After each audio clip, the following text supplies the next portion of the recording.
हाँ जी, good evening everyone. एक बार फिर से वेलकम है आप सभी का अपने इस यूट्यूब चैनल रेगनार नर्सिंग क्लासेस में। तो डियर नर्सिंग कैंडिडेट्स, आज आप लोगों के लिए लेके आए हैं भाई एक स्पेशल एमसीक्यू सेशन। देखना ना भूलिएगा अपने इस स्पेशल एमसीक्यू सेशन को। आज का जो सेशन है वो बहुत ही ज़्यादा शानदार और इम्पोर्टेंट रहने वाला है आप सभी के लिए। क्लास उतनी ही लंबी होगी, जितना ज़्यादा आप शेयर एंड लाइक करेंगे क्लास को, उतने ही ज़्यादा एमसीक्यू हम लोग यहाँ पे करने वाले हैं। तो आप सब लोग व्हाट्सएप यूज़ करते होंगे, एक बार शेयर ज़रूर कर दीजिएगा। जिन भी कैंडिडेट्स को रात की इस क्लास का नोटिफिकेशन नहीं आता है तो अपने इस यूट्यूब चैनल को सब्सक्राइब कर लीजिएगा, ताकि अपने आप आपके पास डेली क्लास का नोटिफिकेशन टाइम टू टाइम आता रहे। तो चलिएगा भाई, स्टार्ट करते हैं आज का अपना जो ये इंपॉर्टेंट सेशन रहने वाला है।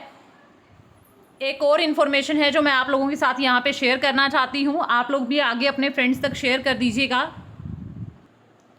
तो BFUHS स्टाफ नर्स का जो आपका लाइव बैच है, जिसकी एग्जैक्ट फीस है 2499, MCQ प्लस थ्योरी, ये मास्टर बैच रहने वाला है। फुल स्ट्रेटजी के साथ में आप लोगों को जो प्रिपरेशन है अपनी देखने को मिलेगी। तो देखिएगा भाई, हम लोगों ने काफ़ी सारे ऐसे कैंडिडेट्स हैं जो कि कंप्लीट फीस पे नहीं कर पा रहे थे। तो उन कैंडिडेट्स के लिए रेगनार नर्सिंग क्लासेस ने 50 पुअर स्टूडेंट्स के लिए एक कदम उठाया है, जिसमें उनको सिर्फ 2099 में कंप्लीट बैच मिल रहा है, MCQ प्लस थ्योरी। दोनों ही बैचेस एक साथ मास्टर बैच में उनको 50 पुअर स्टूडेंट्स के लिए ओनली 2099 में आपको मिलने वाले हैं। ये ऑफर सिर्फ पुअर स्टूडेंट्स के लिए रहेगा, बाकी सब कैंडिडेट्स के लिए 2499 जो है मिनिमम चार्जेस रहेंगे। तो जो भी बच्चे बाय करना चाहते हैं, नंबर पे कॉल करके मैसेज करके बाय कर सकते हैं आज ही ऑफर प्राइस के साथ। तो चलिएगा स्टार्ट करते हैं आज का अपना इंपॉर्टेंट सेशन। पहला क्वेश्चन है आप सभी के सामने, आंसर करना है A to Z। कैंडिडेट्स को कोई भी साथी ऐसा ना हो जो आंसर ना करे। कौन सा स्टेटमेंट सही है इंजेक्शन लगाने के मामले में? एक पेशेंट को आपको इंजेक्शन लगाना है, उसके लिए पूछा गया है कौन सा स्टेटमेंट सही रहने वाला है। कौन सा स्टेटमेंट सही रहने वाला है बताइएगा। तो 10 डिग्री पे लगता है इंट्राडर्मल इंजेक्शन, 25 डिग्री पे लगता है सबक्यूटेनियस इंजेक्शन, 30 डिग्री पे लगता है IM इंजेक्शन, 60 डिग्री पे लगता है IM इंजेक्शन। करेक्ट टेक्निक बतानी है आपको कि कौन सी टेक्निक जो है वो एकदम करेक्ट है। तो देखिएगा भाई, बात करें हम लोग 90 डिग्री पे लगता है आपका IM इंजेक्शन, तो दोनों गलत। सबक्यूटेनियस की बात की गई है, लगभग 5 पे लगाते हैं। तो एक बच गया आपके पास कि इंट्राडर्मल 10 to 15 डिग्री पे लगाते हैं। ठीक है, option A will be correct. अगला क्वेश्चन है, एक patient found to have reddened area of skin with the serum filled blister. Blister formation देखने को मिल रहा है पेशेंट के अंदर। पेशेंट को हुआ था बर्न, सॉरी बेड सोर बना है, बेड सोर में ब्लिस्टर फॉर्मेशन देखने को मिल रही है पेशेंट की बॉडी में। तो कौन सी स्टेज के अंदर आपको बताना है ब्लिस्टर फॉर्मेशन होता है? ऐसी कौन सी स्टेज है जिसमें ब्लिस्टर फॉर्मेशन होता है? ऐसी स्टेज का नाम बताइएगा जिसमें ब्लिस्टर फॉर्मेशन होता है पेशेंट की पे।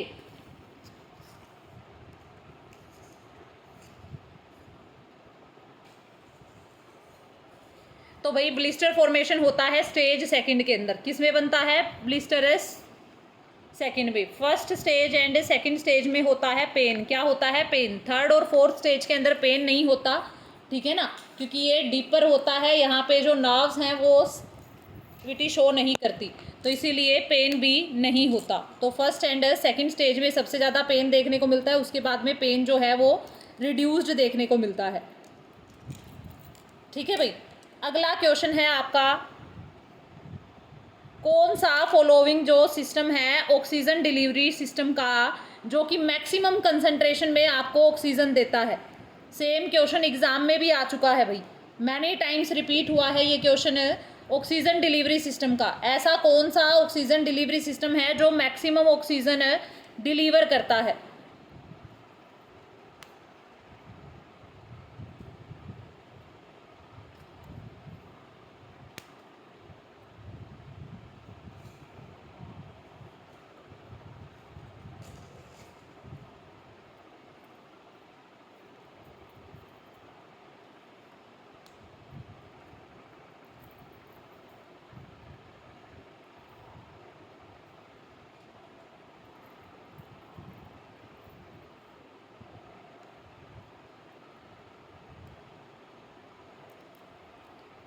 तो भाई देखिएगा, वेंचुरी मास्क इसको बोलते हैं फिक्स कंसंट्रेशन।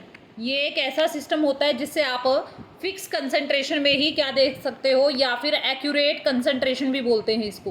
क्या बोलते हैं? एक्यूरेट कंसंट्रेशन मास्क भी बोलते हैं। उसके बाद में आता है नॉन रीब्रीदेबल एंड रीब्रीदेबल। तो सबसे बेस्ट कौन सा होता है भाई? मैक्सिमम ऑक्सीजन कंसंट्रेशन का क्वेश्चन है। तो आपको पता है, अगर एक्यूरेट और फिक्स कंसंट्रेशन प्रोवाइड करवानी हो तो वो आप किससे प्रोवाइड करवाते हो? वेंचुरी मास्क से। उसके बाद में आपके सामने दो ऑप्शंस बच गए। नेजल कैनुला से मैक्सिमम नहीं डिलीवर कर सकते, अब दो बच गए भाई, नॉन रीब्रीदेबल मास्क और पार्शियल रीब्रीदेबल मास्क।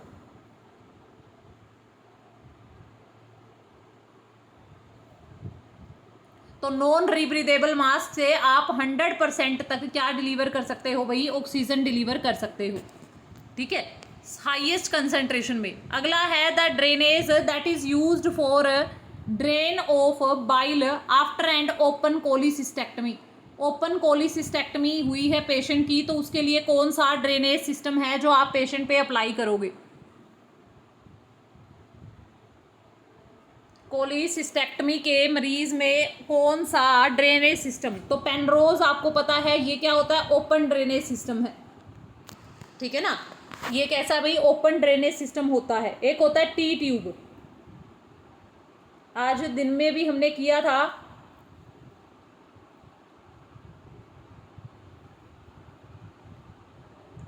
तो भाई बाइल डक्ट से बाइल को करवाने के लिए टी ट्यूब का यूज किया जाता है। किसका यूज किया जाता है? टी ट्यूब का, ठीक है ना। ऐसी होती है ये टी ट्यूब, टी लेटर जैसी होती है। तो इस ड्रेनेज का यूज करते हैं हम लोग कोलिसिस्टेक्टमी के मरीज के अंदर। अगला क्वेश्चन है जैक्सन पैरेट, मैंने बताया था वो जो पोंपू कुल्फी बेचने आता था, ठीक है, ऐसा सा कुछ इस टाइप से यहाँ पे ड्रेनेज सिस्टम लगा होता था, ठीक है। यहाँ पे प्रेशर जनरेट किया जाता था, वैक्यूम जनरेट किया जाता था और यहाँ से ड्रेन करवाया जाता था। हीमोवेक मैंने आज सुबह आपको दिखा दिया था, तो answer will be T tube. अगला है मिसिस मधु जो है उसको ओरल एंटीकोएगुलेंट दिए जा रहे हैं।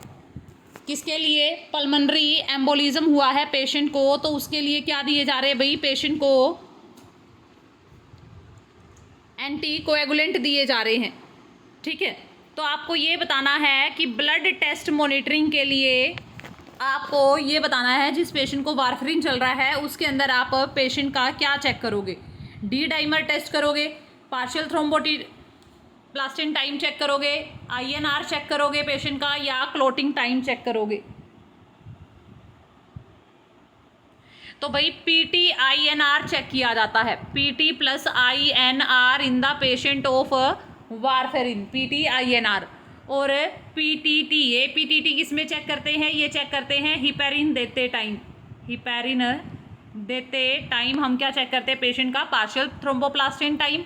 और पीटी आईएनआर चेक करते हैं हम लोग वारफेरिन देते टाइम, ठीक है। क्लोटिंग टाइम चेक करना पड़ता है हीमोफीलिया के पेशेंट के अंदर। किसके अंदर? हीमोफीलिया पेशेंट के अंदर। अगला क्वेश्चन है भाई ट्रेपीजे जो डिवाइस होती है। अब मैम ये ट्रेपीजे क्या होती है? देखो आप लोगों ने मेट्रो में ट्रैवल तो ज़रूर किया होगा, या बसेस में ट्रैवल किया है, सिटी बसेस में तो ज़रूर ट्रैवल किया होगा। कि मैम हमने तो नहीं किया, तो कोई ना भाई, कभी ट्रैवल करके देखना। आपने देखा होगा जब आप बसेस में ट्रैवल करते हो तो बसेस में ऊपर हैंडल सा लगा होता है, इस टाइप से ट्रेंगुलर टाइप का होता है ना, ट्रेंगुलर टाइप का एक हैंडल सा होता है, इधर होता है कि नहीं भाई? होता है मैम। जब भी आपको बस में धक्का लगता है तो आप इसको पकड़ लेते हो ना भाई, यहाँ पे आप इसको पकड़ लेते हो जब भी बस में आपको धक्का लगता है उस टाइम पे।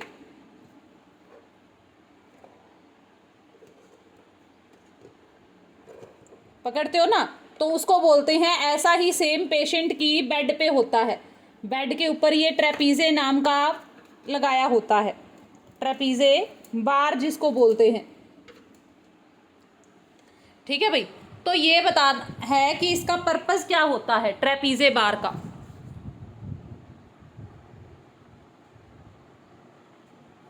तो keep the fit in the dorsiflexion, dorsiflexion में रखने के लिए फुट को, नेक्स्ट है भाई to lift the body to the sitting position, sitting position में लिफ्ट करने के लिए पेशेंट को। नेक्स्ट है भाई प्रिवेंट करने के लिए पेशेंट को falling of the bed, bed से नीचे गिरने से बचाने के लिए। तो नीचे गिरने से बचाने के लिए तो आपको क्या चाहिए, साइड रेल्स चाहिए, है ना। सिटिंग पोजीशन में आने के लिए ये बात सही है भाई कि लिफ्ट करने के लिए बॉडी को, अगर पेशेंट को बेड पे कहीं सरकना हो तो वो इजीली सरक पाएगा अगर ट्रेपीजे बार होगा, उसको पकड़ के इजीली वो क्या हो जाएगा भाई, अपनी जो पोजीशन है, अपनी जो बॉडी का वेट है उसको क्या कर लेगा, थोड़ा सा ऑफ वेट कर लेगा। क्या कर लेगा, ऑफ वेट कर लेगा। तो ये आंसर बी सही रहेगा। Dressing material product that is not recommended for, जिसको रिकमेंड नहीं किया गया है use for the infected wound, infected wound के लिए आप कौन सा ड्रेसिंग सिस्टम है जो यूज नहीं करोगे।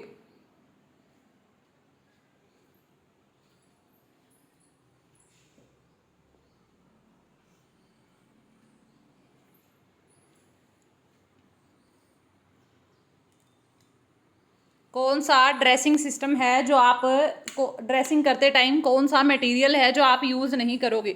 हाइड्रोजेल, हाइड्रोकोलोइड,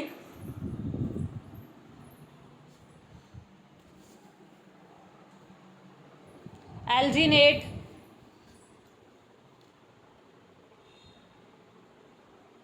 तो भाई हाइड्रोकोलोइड्स का यूज़ नहीं करते हैं। किसका यूज़ नहीं करते हैं, हाइड्रोकोलोइड का यूज़ नहीं करते हैं। अगला क्वेश्चन है which of the following chart instrument is used for the distant vision assessment.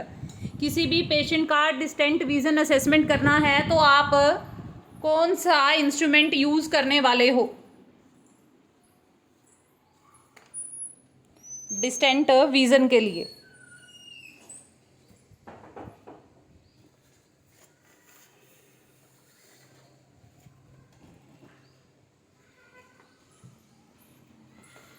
तो भैया आपको पता है कौन सा चार्ट यूज़ करते हैं, स्नेलन चार्ट का यूज़ करते हैं। किसका यूज़ करते हैं भाई, स्नेलन चार्ट का यूज़ किया जाता है डिस्टेंट विजन चेक करने के लिए, करते हैं ना स्नेलन चार्ट का यूज़। ठीक है, डॉक्टर आपको बैठा देगा, सामने क्या होंगे, बड़े बड़े अक्षर लिखे होंगे, फिर उससे छोटे अक्षर होंगे, तो डॉक्टर बोलेगा कि आपको वो रीड करना है। कितनी डिस्टेंस पे बैठाता है, 6 फीट या 20 मीटर का डिस्टेंस, 20 मीटर बोल सकते हो, या फिर 6 फीट के डिस्टेंस पे बैठाएगा और बोलेगा कि रीड करो, ये जो लेटर्स लिखे हुए हैं इनको रीड करना है, यही बोलता है डॉक्टर। ठीक है, फिर वो आप उसको देख के बताओगे। तो किसका यूज़ करते हैं भाई, स्नेलन चार्ट का यूज़ करते हैं। एक टर्म है फिजिकल एक्टिविटी, कौन सी टर्म है जो आप यूज़ करोगे, physical activity done by a patient during activity of daily living. Daily living के दौरान जो पेशेंट फिजिकल एक्टिविटी कर रहा है उसको कैसे डिफाइन करोगे। That is isotonic exercise, that are the isometric exercise, या फिर आइसोकाइनेटिक, या फिर इंड्योरेंस एक्सरसाइज। बताइएगा कैसे डिफाइन करोगे, बताइएगा कैसे डिफाइन करोगे।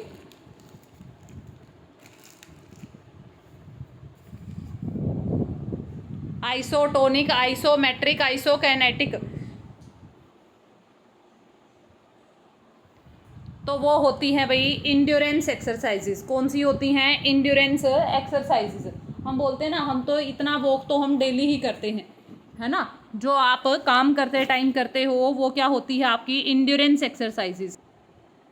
तो ये किस टाइप की एक्टिविटीज़ होती हैं भाई, ये एरोबिक एक्सरसाइजेज होती हैं। ये कैसी एक्सरसाइजेज होती हैं, ये एरोबिक टाइप की एक्सरसाइजेज होती हैं जो पेशेंट इन्वॉल्व करता है। किसके लिए भाई, अपनी डेली लिविंग एक्टिविटीज़ में। किस में यूज़ करता है, अपनी पेशेंट अपनी डेली लिविंग एक्टिविटीज़ के दौरान फॉलो करता है, उसको बोलते हैं इंड्योरेंस एक्सरसाइज। ये कैसी होती है भाई, ये एरोबिक टाइप की होती हैं। कैसी होती हैं, एरोबिक टाइप की होती हैं। ठीक है, आई बात समझ में, कैसी होती है भाई, एरोबिक होती है, जैसे जो आपके वाइटल ऑर्गन्स को भी हेल्थी रखती हैं। ठीक है, लॉग रोल टेक्निक किस पेशेंट में यूज़ करोगे, लॉग रोल टेक्निक जो है वो आप कौन से पेशेंट के अंदर यूज़ करने वाले हो।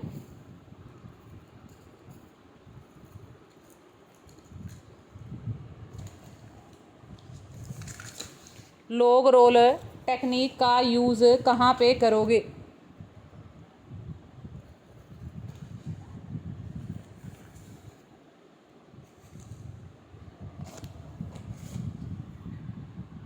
तो स्पाइन फ्रैक्चर में, जी मैम, स्पाइन फ्रैक्चर में सबसे ज़्यादा यूज़ करते हैं, जिसमें पेशेंट को डायरेक्टली कमर से या फिर सर्विकल वर्टिब्रा से पकड़ के नहीं उठाया जाता। कैसे उठाते हैं पेशेंट को? 4 लोग हैं जो आपकी हेल्प करेंगे, ठीक है ना, लॉग रोल टेक्निक के अंदर, और पेशेंट को उठाने में हेल्प करते हैं डायरेक्टली। एक ब्लैंकेट बिछाया जाएगा या चादर कोई भी है। मान लो पेशेंट यहाँ पे लेटा हुआ है, यहाँ पे पड़ा हुआ है रोड साइड पे, और आपको लग रहा है कि इस पेशेंट को क्या हुआ है, सर्वाइकल इंजरी हुई है किसी भी टाइप की, है ना। तो पेशेंट को क्या किया जाएगा भाई? डायरेक्टली नहीं उठाएंगे क्योंकि उसको सर्वाइकल इंजरी हुई है। तो लॉग रोल टेक्निक, इसको रोल करके इसके नीचे एक चादर बिछा देंगे और पेशेंट को साइड में रोल करके इसको उठाया जाएगा। अगला है भाई, अकॉर्डिंग टू रूल ऑफ 9 आपको बताना है, एक पेशेंट है जिसको front of chest and abdomen burn हुआ है, तो कितने % total body surface area burn हुआ है?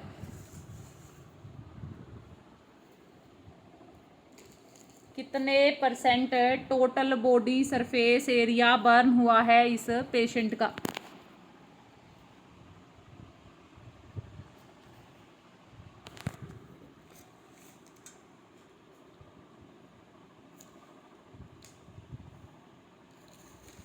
बताइएगा कितना % बॉडी सरफेस एरिया बर्न हुआ है इस मरीज का जिसमें front of head and chest burn हुआ है?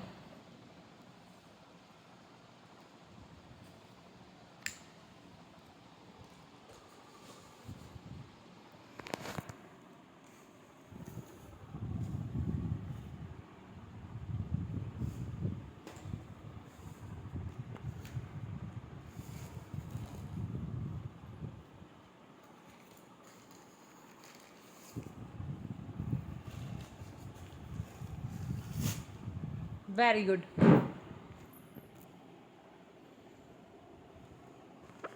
तो मैम 18%, क्योंकि फ्रंट की बात की गई है। अगर पोस्टीरियर साइड भी होता तो ये कितना हो जाता? एंटीरियर प्लस पोस्टीरियर, तो 36% हो जाता। अगला है, कौन सा फॉलोइंग इंस्ट्रूमेंट है जो सर्वाइकल स्पाइन कॉर्ड इंजरी के अंदर आप यूज़ करते हो? कौन सा इंस्ट्रूमेंट है जो सर्वाइकल स्पाइनल इंजरी के अंदर आप लोग यूज़ करते हो? सर्वाइकल स्पाइनल इंजरी के मरीज़ के अंदर कौन सा यूज़ करते हो? बक एक्सटेंशन ट्रैक्शन। तो मैम ये तो सर्वाइकल स्पाइन के लिए यूज़ नहीं करते, फीमर के लिए यूज़ करते हैं, ठीक है ना। तो मैम हेलो वेस्ट का यूज़ करते हैं। इसकी इमेज आती है नोट सेट का, पेपर दोगे तो इसकी इमेज आएगी पेपर में। इमेज बेस्ड क्वेश्चन पूछा जाता है, एग्जामिनर इमेज बेस्ड क्वेश्चन पूछता है यहाँ से।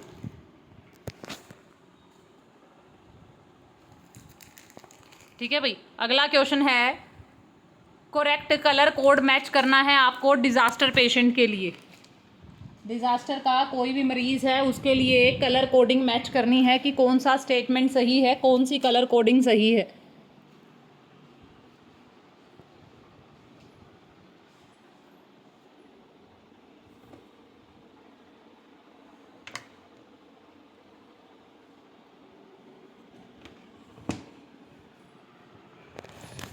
Blue colour, green colour, yellow colour.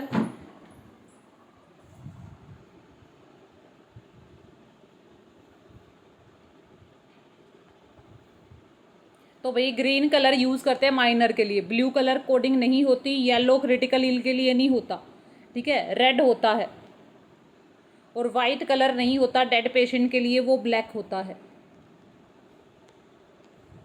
अगला क्वेश्चन है भैया, आपको मिक्सचर प्रिपेयर करना है regular insulin and NPH insulin का। तो आफ्टर जब एयर इंजेक्ट कर ली गई वायल्स के अंदर, तो इंसुलिन को निकालना शुरू किया गया सिरिंज के अंदर। तो आपको ये बताना है कि आप कौन सा प्रिंसिपल फॉलो करोगे, इनमें से कौन सा प्रिंसिपल आप फॉलो करोगे।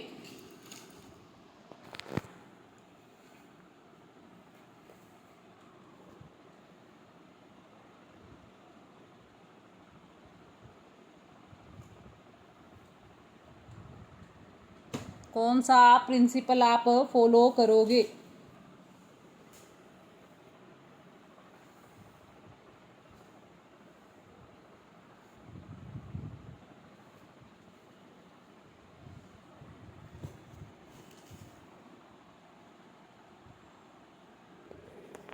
Very good. कि मैम मैंने बताया था आपको रेगुलर इंसुलिन को सिरिंज में पहले भरेंगे और एनपीएच को क्या करेंगे भाई, बाद में भरेंगे। पहले किसको भरेंगे, रेगुलर को पहले भरेंगे, उसके बाद में एनपीएच को फिल करेंगे। ठीक है, हाँ जी, ये याद रखना, एग्जाम में क्वेश्चन आता है यहाँ से। अगला क्वेश्चन है भाई, ये ड्रग डोज कैलकुलेशन का क्वेश्चन है, सबको करना है, कोई भी बच्चा ऐसा ना हो जो ये क्वेश्चन ना कर पाए।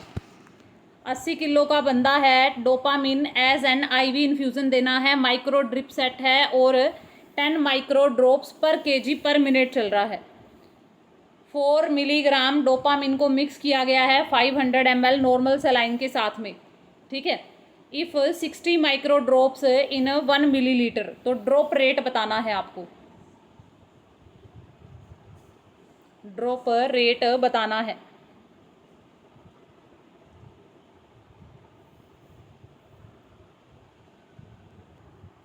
तो कैलकुलेट कीजिएगा नॉर्मल स्टैंडर्ड फॉर्मूला लगा के और ड्रॉप रेट निकालना है आपको। तो यहाँ पे क्या फ्लो रेट वाला फॉर्मूला निकालना पड़ेगा, फ्लो रेट निकालना है। ठीक है, तो फॉर्मूला पुट करेंगे तो लगभग आएगा 60 माइक्रो ड्रॉप पर मिनट। कितनी ड्रॉप्स भाई, 60 माइक्रो ड्रॉप्स पर मिनट आएगा।